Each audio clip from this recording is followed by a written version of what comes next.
McKenna College outside of Los Angeles, a group called Shut Down Anti-Black Fascist Heather Mac Donald organized a protest to deny Ms. Mac Donald a chance to speak on campus. Black Lives Matter was also involved. Heather Mac Donald is the author of a book called The War on Cops, which states cold, hard facts about crime in America. But again, the protesters did not want to hear what she had to say. She joins us now. So you did give your speech to pretty much an empty room, right? Right. Because these protesters were physically blocking students from getting in to see you. Is that correct? Right. And they stood outside the windows. It was very big plate glass windows, banging on the windows during my talk. So there were a few people, like police officers inside. They were not watching me. They were riveted by what was happening outside. So I had to talk over constant chants about Black Lives Matter and H. Macdonald racism and the pounding. So there was no crowd control on the campus of Claremont McKenna. They couldn't push them back at a decent place so you could give your talk and people could listen to it. Well, it was feckless crowd control. They had police officers there, but apparently when students demanded to just go through the police presence, they took over. And I think this is a reflection. The police didn't stop them. Now, were they campus police or were they town police? A combination of campus and town. So the police basically stepped aside and let these people come through so you couldn't speak. What was going through your mind when you witnessed that? Well, I didn't witness anything. I was initially shuttled into what's in effect a safe house, which did not give me a view of the venue, but I saw students gathering, and what I heard was chanting reaching an almost hysterical level. And I have to confess, without wanting to sound hyperbolic or melodramatic, I got a little clue of what it would feel like to be in the French Revolution, waiting for the mob to bring you to the guillotine, because you hear a level of hysteria and you don't know what's going to happen next. Sure, absolutely. Anybody could do anything.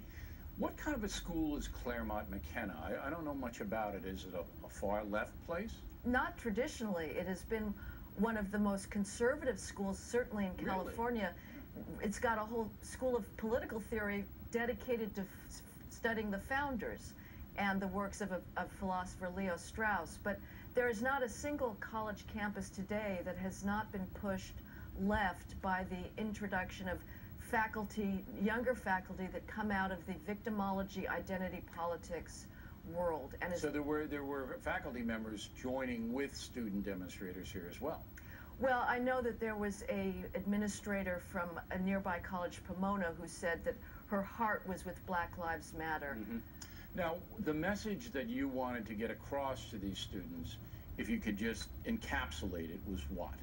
That the Black Lives Matter narrative is completely false. We are not living through an epidemic of racially biased police shootings.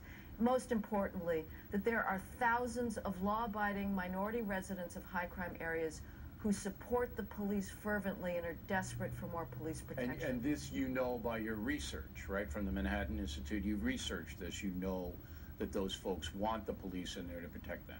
I know from personal experience. I go constantly to inner-city areas, attend police community meetings, and I hear things like, "Please, Jesus, send more police." Okay, so these protesters and the college administrators that allowed this to happen, that message that you know, a counterpoint of view that the police in America are not bigoted in a general sense. They don't want to hear that or debate it or present altered facts that they may have. They don't want any of that. They call me a white supremacist and a fascist. A white supremacist? A white supremacist. And that's based on what? There are black police officers everywhere. And for saying that there's no government agency more dedicated to the proposition that Black Lives Matter than the police. So you said the French Revolution. This reminded me of Munich in the late 1920s, early 1930s, where if you went up against the Nazi orthodoxy just starting to rise, they beat you up. You couldn't speak. Is there any difference? The irony here is these people go under the moniker of anti-fascists. Can you imagine if conservatives tried to shut down Elizabeth Warren from speaking? The fascist term would be thrown around promiscuously, followed immediately by misogynist. Instead, this sort of thing gets no attention from the New York Times. But this is the very definition of fascist behavior. Not only are they shutting me up, I can deal with that, but they are not allowing their fellow students to hear a range of view through the sheer exercise of brute force. Yeah, very embarrassing for Claire Martin McKenna, no question about it, and we're glad you're safe. Thanks, Ms. Thank McDonald. you. And check out